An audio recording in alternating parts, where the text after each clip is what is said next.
Hello everyone, welcome to lesson 3.2A. I've entitled this video, The Pilgrims. This video is going to cover pages 64 to 66. The Jamestown settlers had come to America in search of wealth. The next wave of English colonists arrived in search of religious freedom.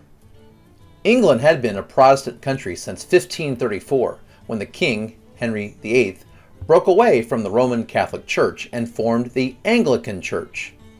Not everyone in England was happy with the new church. Many people dissented, disagreeing with Anglican beliefs or practices. Some English people remained Catholic. Others were Protestants who wanted to reform the Anglican Church. Still, others wanted to break away from it altogether. The Protestants who wished to reform the Anglican Church were called Puritans. Those who sought to set up their own churches were known as Separatists. The Separatists were persecuted, mistreated, because of their beliefs in England. Some fled to the Netherlands. There they found freedom to practice their religion, but they had difficulty finding work. They also worried that their children were losing their religious values and their English way of life. So now we can answer a couple of questions. Number one, how was the motivation different for the English settlers that had come to Jamestown, after Jamestown, than what had motivated the people that went to Jamestown? Well, the people that went to Jamestown were looking for money and to make a new living in that way. The people that came after Jamestown, they were looking for religious freedom.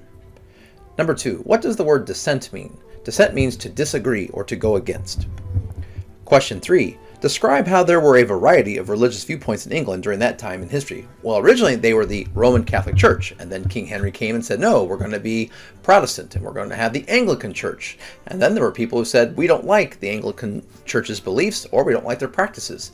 And some said, then I'm going to stay Catholic. And others said, well, I'm going to be a Protestant, but I want to change the Anglican Church. So protesting the Protestant Church itself. And then some were like, nope, I want to break free completely. So there were a lot of different viewpoints going on, and mostly because of religious reasons at that time.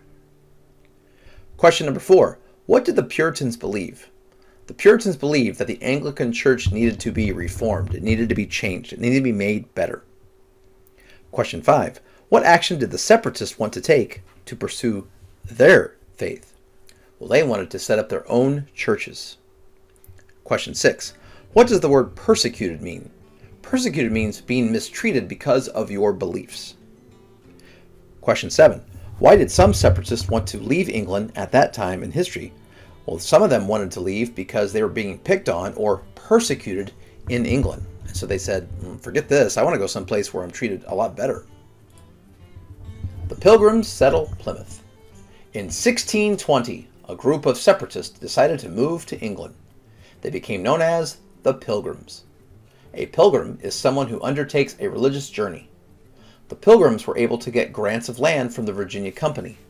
They got permission to settle in Virginia and to practice their religion freely. They boarded a ship called the Mayflower and left to begin new lives. The Mayflower drifted off course on its journey across the Atlantic.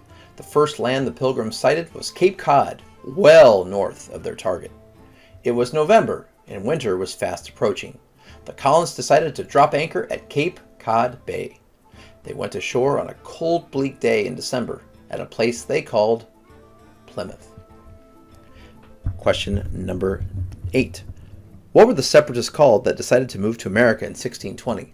They were called Pilgrims. Question 9. What does the word pilgrim mean? A pilgrim is someone who undertakes a religious journey. Question number 10. Where were the Pilgrims originally supposed to settle? Well, they were originally supposed to settle in Virginia, according to the Virginia Company agreement that they had. Question 11. What famous boat did the Pilgrims take to the New World? They took the Mayflower. Question 12. Where did the Pilgrims eventually land? Cape Cod, or Cape Cod Bay. Some would say Plymouth Rock. Question number 13. In what future state was Cape Cod located? That was in Massachusetts, which is way far away from Virginia. The Mayflower Compact. Plymouth was outside the territory of the Virginia Company and its laws. While they were still on board ship, the Pilgrims signed a document they called the Mayflower Compact. This document set up an organized, orderly government. Each signer promised to obey the laws passed, quote, for the general good of the colony. The Mayflower Compact was a key step in the development of representative democratic government in America. Question number 14. What was the Mayflower Compact? That was the agreement, the document that the Pilgrims signed on board the Mayflower, and they said, look, because we're not going to land in Virginia, we need to have our own government, because that's outside the Virginia company's look. So they're going to say it's going to be organized, it's going to be orderly, and we are going to promise to obey the laws that we make, and that's going to make the general good of the colony go well. Question 15. Why was the Mayflower Compact an important moment in American history? Well, it was a key step, as the book says here, in the development of a representative democratic government. Now, was it perfect? No, but what it said, what it laid out is, you know what? In America, we, the people, can form our own government on a document, and we can all agree that there are certain rules that we want to follow to make things organized and orderly and for the good of everyone involved. And it had nothing to do with a king or a dictator or one person. It had to do about the group of people that the document protected. Native American help. During their first winter in America, almost half the Pilgrims died. Illness, hunger, and cold took a terrible toll. In the spring, however, 2 Native Americans, Squanto and Samoset, befriended the colonists. They taught the Pilgrims to grow corn, bean, and pumpkins, and showed the colonists where to hunt and fish. Without their help, the Pilgrims might not have survived. Squanto and Samoset also helped the Pilgrims make peace with the Wampanoag people who lived in the area. For a time, the two groups lived together in harmony. In the fall of 1621, the Pilgrims included their new Wampanoag friends in a feast of Thanksgiving. Question number 16. What happened to almost half of the Pilgrims during the first winter? They died. Question 17. What 3 hardships did the Pilgrims face during that first winter? Well, they suffered from illness, hunger, and the cold. Question 18. What 3 survival techniques did Samoset and Squanto teach the Pilgrims how to do to survive? Well, they taught them how to grow things like corn, bean, and pumpkins. They showed the colonists where to hunt. They showed the colonists how to fish and where to fish. Question 19. How did Samoset and Squanto help the Pilgrims with the Wampanoag people? Well, they helped them make peace with that group, and for a while, the two groups were able to live in peaceful harmony. As you know, that won't last. And question 20.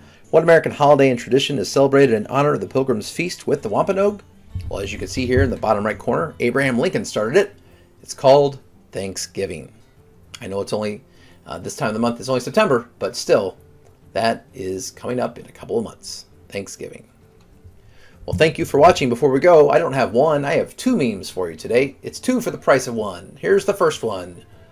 And then they shove breadcrumbs up his what? Tom's family receives the horrible news. And I can't stay. The sale starts at 6 p.m.